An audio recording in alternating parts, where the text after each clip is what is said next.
Byron Katie, Queen of the World, in my opinion. Congratulations on 20 years of loving what is. Like, truly, I've read this book so many times, and to get the revised version that's out this year to mark the anniversary with the app, with the new additions in here, like thank you for your work you do, first of all. I love it so much, and I love that it benefits others.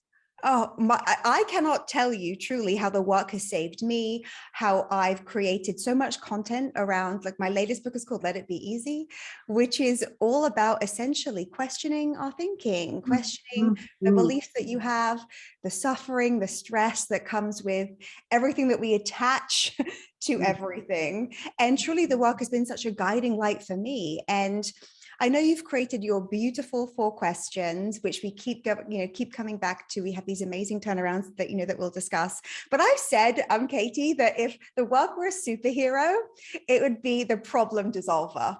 Yeah, it's the way. And it really works because it is inviting us to experience the answer to everything within us.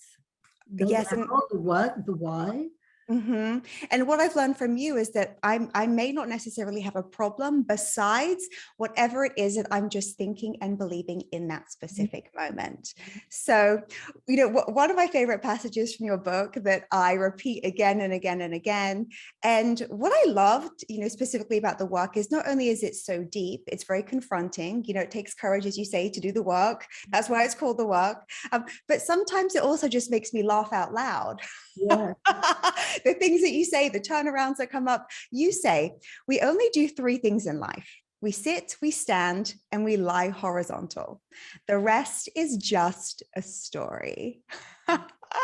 So can I ask you then, Katie, what is then the truth? Because the ego loves the truth and knowing what's right and wrong and who's right and wrong and if we're on track or if we're off track. So could you explain this a bit to us, the sitting, lying, or standing up and everything else a story? What's true is that goodness inside of us. I refer to it often as the immovable. And then the ego's job is to usurp that is the thing. Like, I am the thing, speaks the ego. Mm-hmm. I am the thing, I think. Well, that's pure ego. There's something that is immovable. And when the ego has us, which is, in terms of what we're thinking and believing, that brings on our stress. Mm-hmm. I would see you, me, or the world as anything less than beautiful, as less than being for us as opposed to against us. Mm-hmm. That is what I would identify, and I invite people to identify in loving what is. Identify what they're thinking and believing, and then to get very quiet and sit in this meditation of questioning through those 4 questions, questioning what we're thinking and believing that would cause us to oppose what is beautiful in the world, or a lack of understanding really is what we're talking about. Mm-hmm. But this immovable inside of us, when we ask, for example, if we have the thought, they don't care about me, and then I ask myself, is it true they don't care about me? Mm-hmm. Can I really know that it's true they don't care about me? Then it's the invitation to get still, to meditate, and to wait for wisdom to respond to that question. So what is beautiful is going to meet the question if we get still enough to answer. So what the work offers people is how to get in touch with that immovable love, goodness. It's like the absence of suffering. That is what will meet those questions if we are just patient enough to get still and listen to what meets the question, is it true? And I love that this practice can give anyone who sits in this practice of inquiry a mind that, Susie, it's like to have the thought, they don't care about me.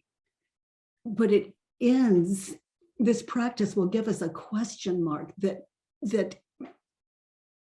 meets automatically everything we think about the world, ourselves, others. But it's like, it feels inside like they don't care about me.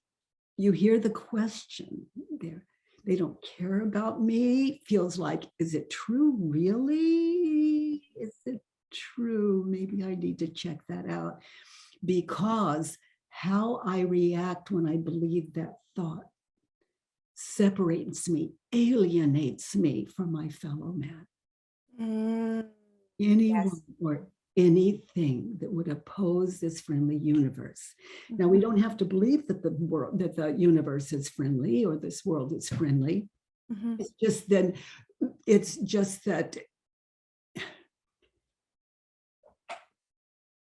it is, and the litmus test is in loving what is. This book that I am so happy that, the revision that is available to people, because it brings a little more clarity to how to do the work. And one thing that you say, Katie, is, when you argue with reality, you lose, but only 100% of the time. And no one can hurt me. That's my job. What do you say if someone, is quite stuck on the idea that, well, there has to be a truth, there has to be something objective that's true. And is it good enough that if I feel good, because one of your questions is, can you ever think of a good reason, a non-stressful reason to attach to that thought? Is there any reason to hold on to it? What if someone's like, well, is it okay then just to feel good? If I feel good, if I feel happy and free, does that mean that I'm living in the truth? Well, if you're happy, if you're happy and free, why not? We won't argue. Enjoy it, and I don't see a problem there. Yes. This is our birthright. I think that often we think we need to earn our happiness, we need to earn our freedom, or I work a lot with the entrepreneurs, Katie, and often, one cause of suffering I know to be true is a belief that we're never working enough. Because there can be, as you know, you can create more videos, you can write more books, you can not sleep. It's endless what we could create. And a lot of the suffering that I see and that I've experienced is, am I doing enough? Like, should I be doing more? When is where's the line? And you say, and this is fascinating to me, you say that when you become a lover of what is, there are no more decisions to make. You just wait and watch. So please explain that, because I always think, isn't it my decision if I create more, if I do another book, or whatever it may be? Well, an example that comes to mind is like when you wake up in the morning, try not to get up. And do it. Eventually, that body you see as self, it gets up, and it maybe walks to the toothbrush to brush its teeth, and then it dresses itself. And other than what we're thinking and believing that identifies us with that body could use a little work until we are just so in sync, body, mind, and, just loving that synchronicity. It's living out of the absence of war. But it's like we wake up in the morning and I have to get up. Is it true? Don't know. Is it true I have to get up? My ego tells me so. It says I have to get up. Can I absolutely know that it's true I have to get up? And notice how I react when I believe the thought. It's not fair, there's something wrong, I didn't get enough, all of this goes on, and in our mind, all these thoughts. But who would we be without the story just waking up? Just waking up and witnessing the flow of life. And playing off of what you said, Susie, it's I don't do, I'm on my way to the toothbrush. I should do more with my life. I don't do enough with my life, and all of that. Well, just get still. Notice who you'd be without your story. Can I just brush my teeth? Can I start there? And for some of us, that's not easy when we consider what we're thinking and believe. I'm too tired. I should go back to bed. I think I'll call in and work and take the day off. No, I better not do that. Just brush your teeth. Just follow this simple direction. And that simple direction, it doesn't ask much of us. Get up, shower, brush your teeth, go to work, and everything else is if we don't love, our thoughts are like music when we're compatible with them. And when we're not, we can identify them and question them. And so this work is, I just want people to know that these questions exist so they can meet themselves and who they are without their story, that it's not a dangerous place to be. And it doesn't mean we're going to be brain dead. We're, it's a way of living out of wisdom, a state of mind that we're at home in, that we're at home with. And so, it's one way. And when you say, because you've said that you realize one day that thoughts aren't personal, right? So they arise, we have so many different thoughts a day. Do you suggest whenever there's a thought that comes up that does create stress in the body, does create some tension? I love how the work always goes into the body and checks our reactions. Is that when we need to question, when something creates suffering? Because whenever I think about decisions, so for example, I moved to Miami from New York, I feel like I made that decision. I don't have children. I feel like that's a decision. I started my own business. I feel like that was a decision. And sometimes I think that there's like pride in our decisions too. Like I made the right move, or that person's making the wrong move. When we love to get into, somebody else's business. Do you feel that, when it comes to decisions and the way that we look at our ideas of ourselves and the world, that it's harmful to have any opinion? Or do you think that so long as the opinions are good and peaceful, then that's also our guide? Well, I just, we make decisions in life. And then sometimes the mind is at war with one of the decisions we've made, and the mind will talk us out of it. The ego will talk us out of it. And there's no right or wrong of it. It's just without, Susie, where I go back is getting out of bed is one example. I made the decision to get out of bed, and I still lay there. So much for that decision. Or I made the decision to stay in bed, and then I just get up at some point. And then the ego would say, well, I did it. I made the decision. But, it could be there's something really powerful going on that the ego's taking credit for. And who would we be without the ego taking credit for that, for this beautiful life that we live, other than what we're thinking and believing? Life really is worth living, and there fabulous directions without internal war going on. This work frees us up to do good. And would you call that, or part of that, intuition? Do you lean into that as a word or a concept, or not necessarily? What is your definition of intuition? When you feel called to do something, like to make a phone call. I would just do it because there's nothing to stop me. See, this is so, sometimes I find like with the work, it's so simple, it's so deep. I find that some people do find it confronting, especially if they've had a belief for a very long time, many decades in a lot of cases. We're confronting the ego and we're asking, is it true? And so, I have a love affair going with the ego. And so when I ask it, is it true? I'm not coming at the ego like it's an enemy. Love is the power. So, something terrible is going to happen. Is it true? It's how you react when you believe the thoughts, all those images of past, future, and, you know, if you want a little fear and terror, get a future. You want a little shame and guilt, get a past. And the ego will offer those up, and it keeps us from our best lives.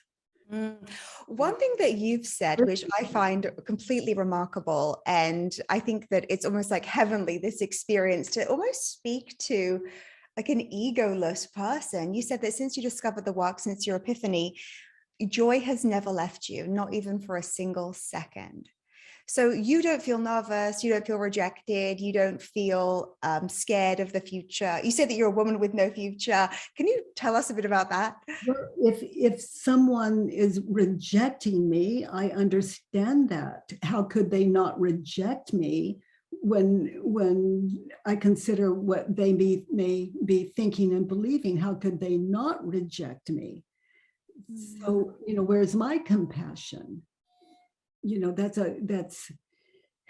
anything. I would question anything that kept me from being, from understanding another human being in, you know, within me. Anything that would break that connection, that lack of understanding is within me, because it's that connection that was broken is, I'm experiencing that. So it's my responsibility. And it doesn't mean I have to speak to that person or meet that person or ever see that person again. But if we should meet, I'm going to be connected. Or I look to myself. I don't look to that person. Oh gosh, I don't know if I'm really answering your question. If someone said, Byron Katie, I don't like you. That is, that's okay with me. Why? If I believed about me what they are thinking and believing about me, I wouldn't like me either. The question is, do I like that human being? They don't have to see me as this facade, you know, this fake facade. They see me as I am. And it's up to them what they're believing. And it really isn't up to them. They, you know, beliefs just happen. Thoughts just happen. And do we attach to them? Are we believing them? And if we were more open-minded, which is what this work gives us, more open-minded, then everyone has a fair chance to, as we consider the human race, they have a fair chance, rather than we're just so stuck in what we're believing, like people are unkind, people are cruel, and we have to wear a facade and smile and say the right things to be loved. Well, in my experience, it's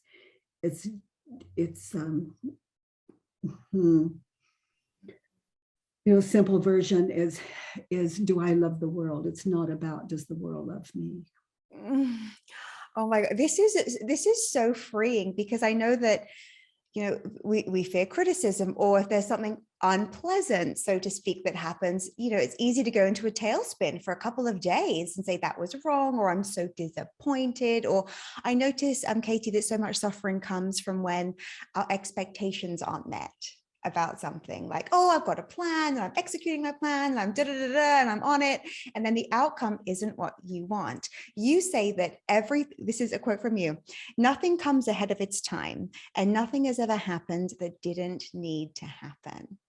Yeah. Can you explain that, if someone's maybe really working hard on something or pursuing a dream and it's not working out on their timetable or the way that they hope? Well, if I have a plan and it just doesn't happen, then I just see that in that space, something, I'm going to say this because it's my experience, but because there's space for something better. And I get to see it because I'm not so disappointed about I, me, da, da, da, da, da, da, da, da. I'm able to see what is in its place, and that I am not here to save the world. I am here to understand the world. And because it's my world, you know, this is, each of us, no two people live in the same world. You have your world I have my world.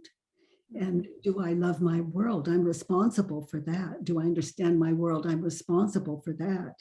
And other people, you know, they are, to be responsible for it is you know, what world would that be? You know, I don't, oh my, you know, I live in a friendly universe, and I'm inviting the world to see that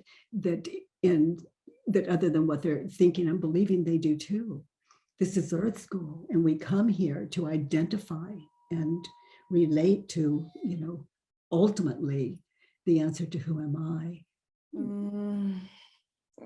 And because I love how you call it Earth School, and I borrowed that from you. I always say, well, Byron Katie says it's Earth School. We're not here just to party 24/7. We're here to, you know, question the thoughts, question the suffering. Well, maybe that is the party. Oh, it doesn't feel like a party. Uh-huh. I'm like, I'm so disappointed. Wait, let me say, how is my ego involved now? Why can't it be on my timing? I know best. And I love how you differentiate, you know, my business, your business, another person, and then God's business. But it's funny how we think that we still know better. Like there's God's business. The ego wants the last word, no matter what. And would you say that your ego doesn't exist within you anymore? You don't feel those feelings of disappointment or? It's like I see me in my mind's eye at breakfast this morning, but that's not me. You know, there can't be two of me, the one at breakfast and the one talking to you. So who am I? I need to make up my mind, or I'm going to live in the past and the illusion of the past, the illusion of the future. Now, I can say I had breakfast, but am I aware of who am I? You know, as close as I can get to that in what we see as time, real time is, you know, am I at breakfast? Well, that's me in my mind's eye. Or is it the I talking to you now? And this is as close in Earth as we can get. And do I love this world? That's what Earth School is about, to love the world. I need to love what I think, what I'm thinking and believing about the world has to match my heart for me to love it, because I can't, you know, the ego can't talk me out of that. We all know the authentic from the inauthentic, because there's a rub there. It's like if you think of it as like music, you know, like da da da da da da da da da da, you know, it's matching like dun da da da like that, you know, ego took my music, but it's not serious. I can identify what that was, what I was thinking and believing, and I can get very still and meditating in these 4 questions and turn it around.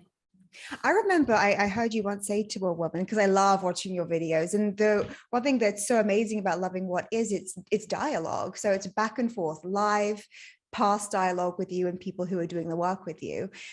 A woman who shared that she felt rejected, you said to her, I'm paraphrasing, but she's already living in the past. Like, if for that to be her experience now, like she was rejected, which is, I suppose, you know, an interpretation, but she's living with something that doesn't exist anymore. Like, kind of like you just said, there's me at breakfast, or there's me right now. Exactly so. Very good. Very good. Exactly so.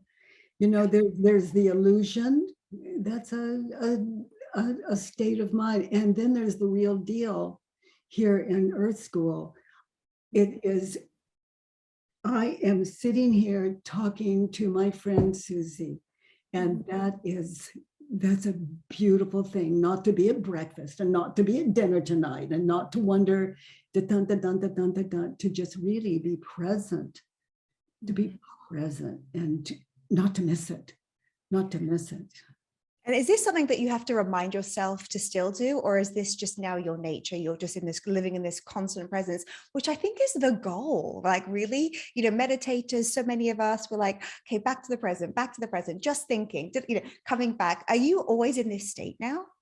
Well, anyone that sits in this work for a while and really gets still in it, It becomes a way of thinking. It's like an implant in our head that gets adjusted. It's everything begins to make sense. I can talk about the past. I can talk about the future. There's no other way to talk in Earth, in the illusion of time. This is school. Talk about past, future, but it's this love affair with the self. I don't leave. I don't leave.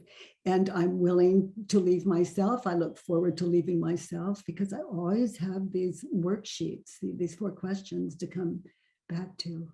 You know, I have to ask you about these turnarounds because these are magical. And I find that, you know, I'll do a worksheet. And by the way, this is all free on the work.com. Like it's amazing what you make available, like so generously. And you do the work every day. I've been noticing with people all over the world. So amazing. But I noticed that whenever I fill out the worksheet, my petty, and you say, be petty, like let it out, like let it rip. Yeah. I do. And then I'm embarrassed as soon as I start going through it. And I'm like, okay, I've answered question number 2, and I realized that it's not true, but I don't want the work to stop there because I still want to keep going. But then I'm like, oh gosh, this is really embarrassing. How this person shouldn't betray me. This person should respect me. This person should do what I know what's best. Yeah. We end up laughing out loud, like looking at them. Why is it that the turnarounds, you said, and this is again to quote you, and loving what is, all the advice you ever give your partner, for example, is for you to hear? Are there ever any exceptions? Gosh, can you think of one? Well, okay. So sometimes I think, because I'm all about the work and I'm all about accepting the responsibility and knowing that, you know, I love how you give the example of the projector, like with the projector. And if there's a lint piece, it's us, it's our lens. Sometimes I'll think, well, I'm not lazy though. If I think that someone's lazy, right? Or if I'm judging them for being lazy, or if I think that someone should have their life a bit more together, for example, I'm like, well, I don't think that I'm lazy. And I think that, hey, I'm not perfect, but I've got a few things together. So if you get really still in that, you know, how many areas does lazy involve? Like that person is lazy, turned around, I'm lazy. You know, so I go back, that person is lazy. Is it true? And notice how I react when I believe the thought, those images of past, future that fill in with images and believing onto those images of past, future. As convincing as it could possibly make it that person is lazy. And it convinces me that person is lazy. This is pure ego at work. But who would I be without the thought that person is lazy? And I just noticed there's nothing specifically to notice other than what we notice. And when I look at that person, you know, maybe, you know, the story of the rabbit and the turtle in the it's there. So maybe I'm just wearing myself out, and that person is not lazy. Maybe they're wiser. Maybe they know something about how to get through life that I could learn from. You know, I become interested. They're lazy, turned around, I'm lazy. Okay, no, I get things done. I really get things done. I'm not a procrastinator, et cetera, et cetera. I'm lazy. You know, we're meditating and I'm lazy in that situation. Well, I'm lazy not to have caught up with the variables that are involved in that person's life. I don't know. For all I know, they're doing maximum. I don't know. So now that person becomes fascinating to me. I want to know, so I'm connected. So if she's lazy, turned around, I'm lazy, and I just go, well, I'm not lazy. We have missed the whole point of inquiry. It's it's education. Because every time we question ourselves, we're tapping into, let's refer to it as pure wisdom, but we need to get still. And then out of that comes connection and compassion.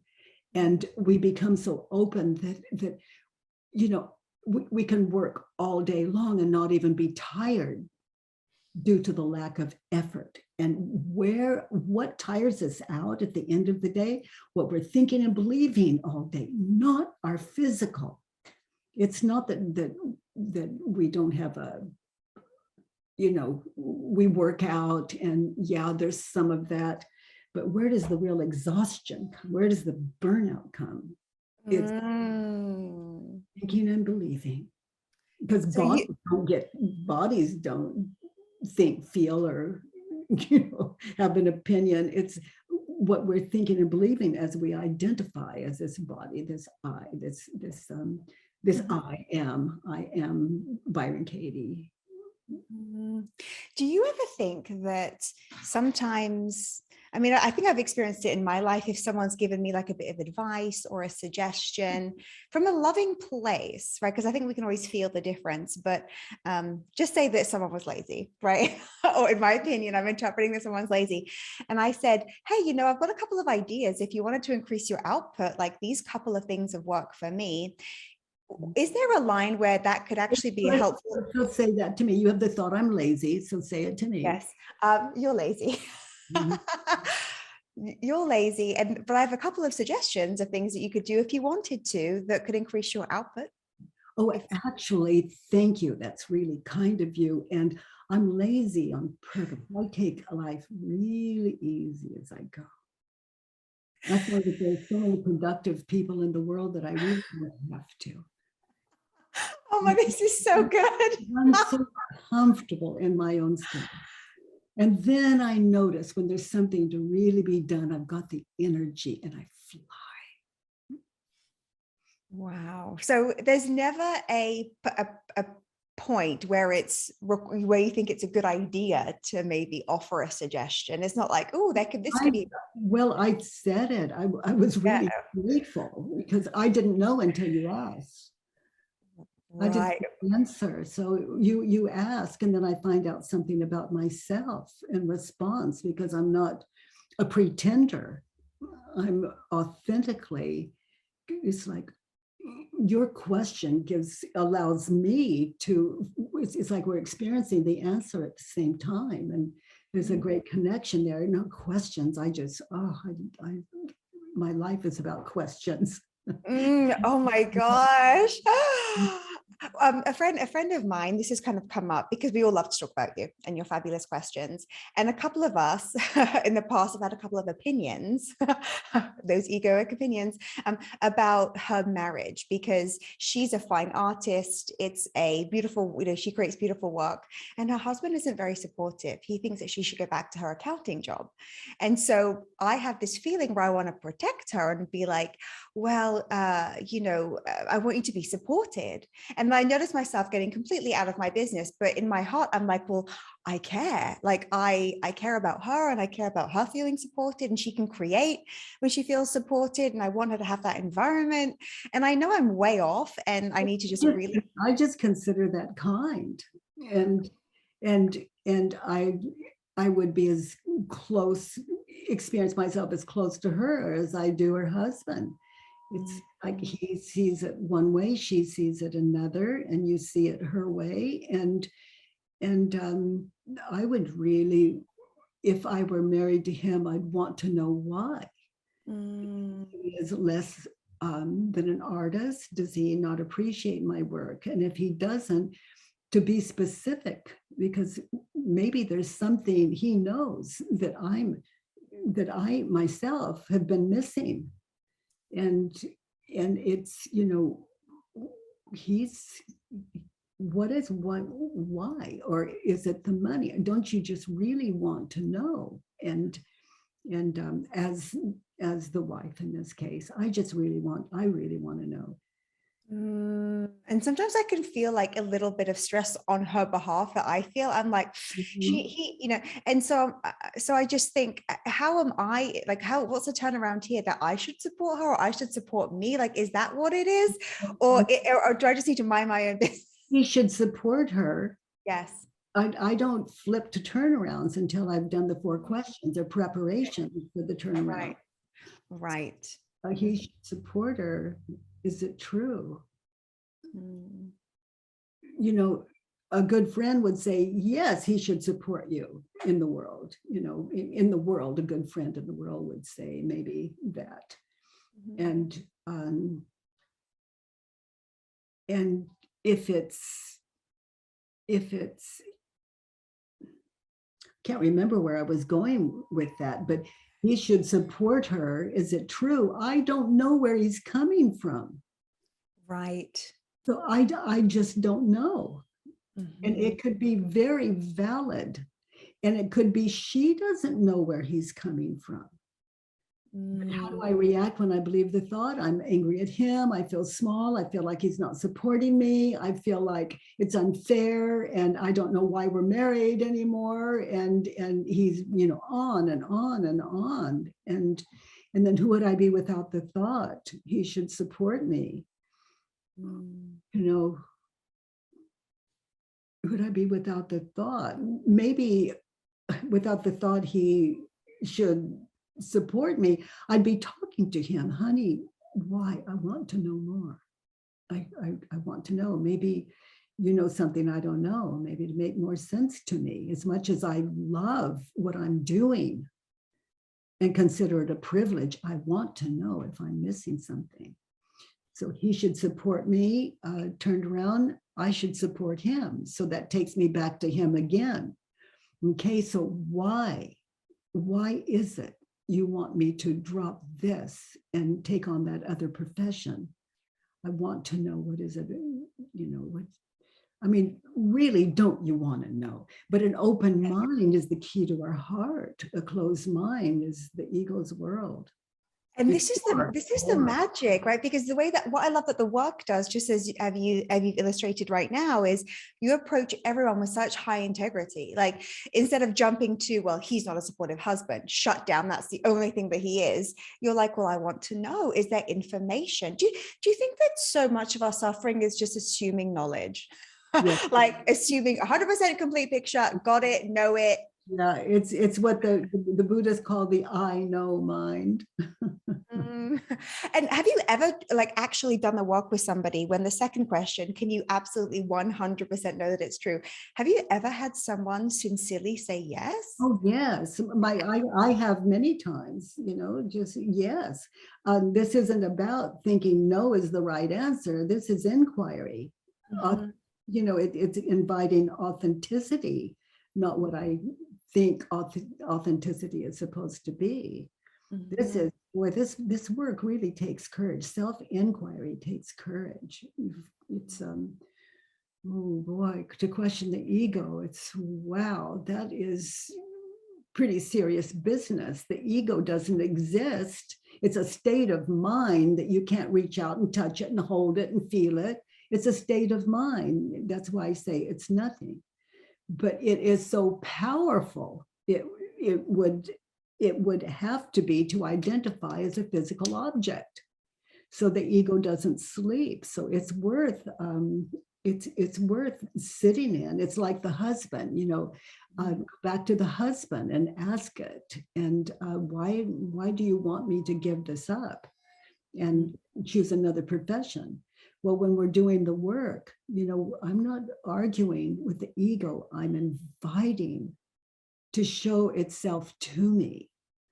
Like I know mind, when I take it to inquiry, I know mind. And I take it to inquiry. I don't want to threaten the ego's life. It doesn't live in the first place, but it's identifying me as I am the one that lives with the husband that doesn't appreciate her, that doesn't believe in her, that doesn't respect what she's doing. And that's how we react when we believe the thought. And how does that show up? Through body language. through sickness, through physical ailment when it continues, and then he says something and ego relates it right back to, well, he's always judging me. He's just, I'm just not enough. Whereas inquiry can break that spell. And it is a spell, the ego casting its spell. And like you said, given your experience, when something doesn't work out, right? Again, using these terms that we just use every day, something didn't work out for me, or, even say a marriage isn't working out. Many of them don't. I was divorced in my early 20s myself. And I consider the massive blessing that was for my own education. But do you think that it's that sometimes the ego, because we do think we have a complete picture, we love to make assumptions, that sometimes we just take score of our lives too soon. Like we're straight to, this is good or bad, and I know it right now. And we don't know the future. We believe our thoughts and we just roll on like good egos, just as the illusion of that I know more than nature.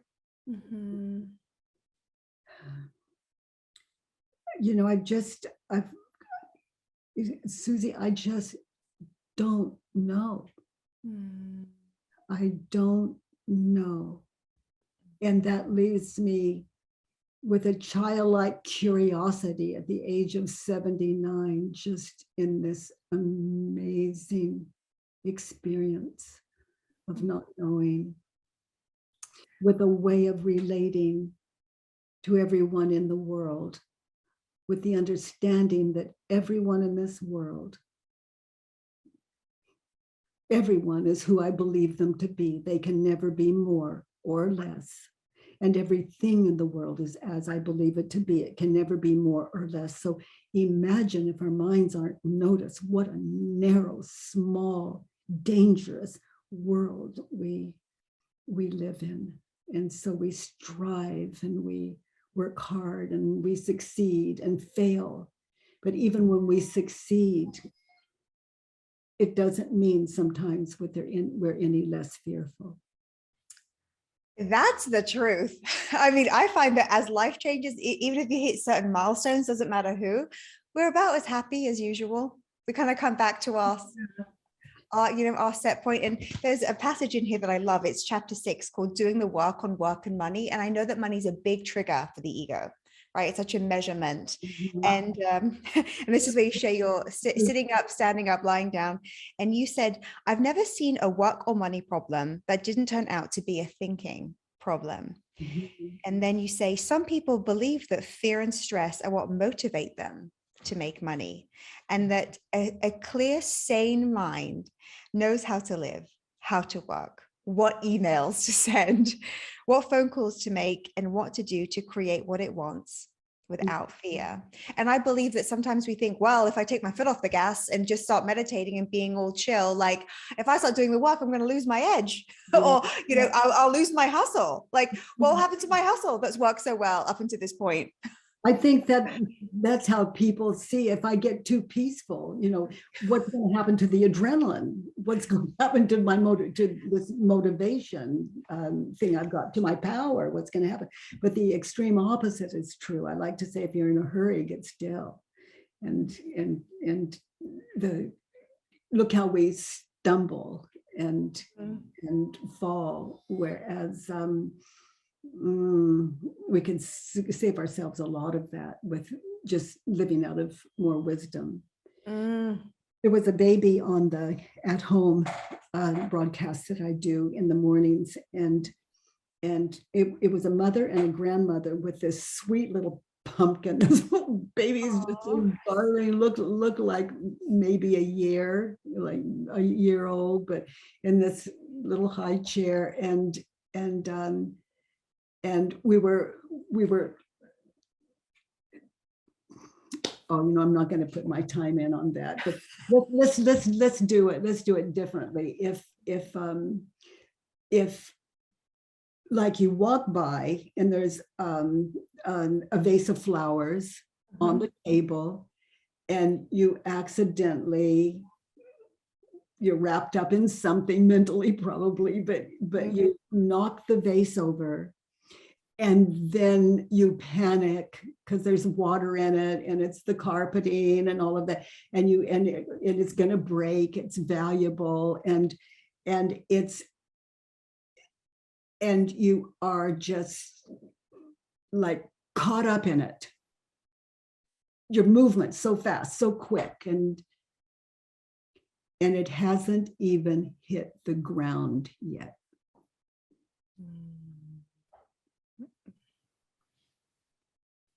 So all of that is superfluous to the reality that's going on. And when you understand that, you can just catch the vase if it's possible at all. It's effortless. You see. So you're not in the future and you're not in the past where, oh, he's going to be so angry, or that was a special gift, or, past, future, past, future. And then imagining it on the ground, broken, all of that going on, and it hasn't even hit the ground. So who would you be without all that going on? If you were present, you just catch the vase. If it is at all possible, you've got it covered. And that's a way of life. Now, if it's just not possible, then I get to see it break. Let's say it breaks, and let's say there's no rug or carpeting. I get to see how the sun hits it, the sun coming through the windows. I get to see how far, I get to see the gift of it giving, all the life it served. I get to see the gift of the life it is serving all the way. And it is truly something beautiful. It is what is going on, and we don't have to notice. It just is going on, and that's the gift of life. But even seeing that, we don't see it. We see ourselves with a dustpan and a broom, or how are we going to get it up? And I'm late for work, and all of we miss life. That's just like a visual of what's going on. And there's no way someone can tell us it's going on. It's like, I don't have time for this. I've got to. Yes. And Katie, when you go through the world and you see that that's most of us, right? We're almost unable to enjoy anything. It's like, just say you get engaged, happy news. Well, now it's wedding stress. Well, now the wedding's over, got the post-wedding blues. Now I've got fertility questions. Oh, now we don't know where to live. Now I don't know if my husband's going to be attracted to me 2 years later. Now it's like, when do we get to enjoy? Like, when is the happy moment? Well, for most people, you're describing when they're asleep and they're not dreaming. Yes, and this is what you call the work, right? Awakening. Yeah, it's waking up to reality, like the example I attempted to give you with the falling baby, the vase. The baby falling. It was, we already have the baby in the hospital in our mind's eye, and he hasn't even hit the ground yet. What do you have, if someone asks you, or have you ever thought about, where does this very strong dominant ego of, like, where does it come from and what's its purpose? Is it to help us awaken? Like, is there? In Earth School, it's just all an illusion. Like, I had breakfast this morning. That's an illusion. I'm not, in Earth, get real, Byron Katie. Did you or did you not have breakfast? Well, in Earth School, yes, I did. Yes, I did. And with what I'm learning in Earth School is I have no proof other than in my head. Now, if I ask my husband, if I ask Stephen, did we have breakfast? He says yes. That's his experience.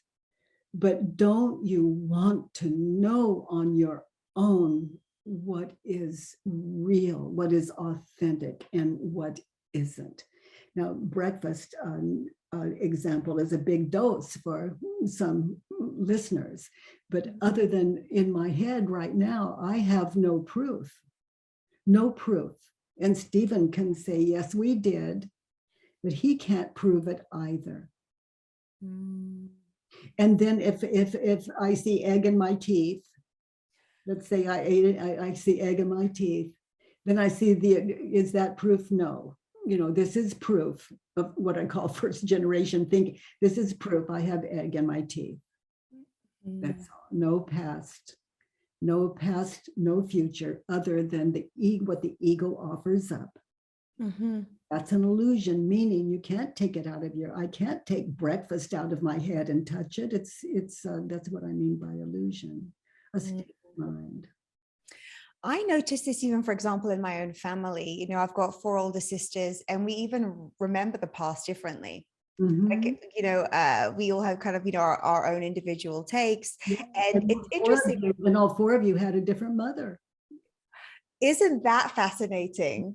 No 2 people have the same mother, no matter how close they are, not even twins. Mm-hmm. And it's the same if you speak to 2 people who've been at the same company. It doesn't sound like the same company, like, Mm-hmm. or even 2 people at the same wedding. Mm-hmm. Like, one is like, this is amazing, and one's like, this is so like tacky. Like, Mm-hmm. everything. It's almost, and this is kind of when like the is it true question, you're just like, well, yeah, where is it? Where is the proof? Where is the physical? Like, what can I? And it's only and it's not to really prove anything. This inquiry is about it's pondering on how the ego works, and it's worth pondering, getting still in, because it's creating our entire world. Not the world, but the world as we believe it to be. And if we don't love our world, if we're not happy in our world, then that's what this work is about. This is our birthright. Freedom is our birthright. So this work is it's a way of inviting people to another world, to the world we have, not the world as it has been or we want it to be. And it's always safe here. And it's always safe here. We're always okay. And I love challenging people to think of a time in your life when, other than what you were thinking and believing, were you okay? And to get really still in that.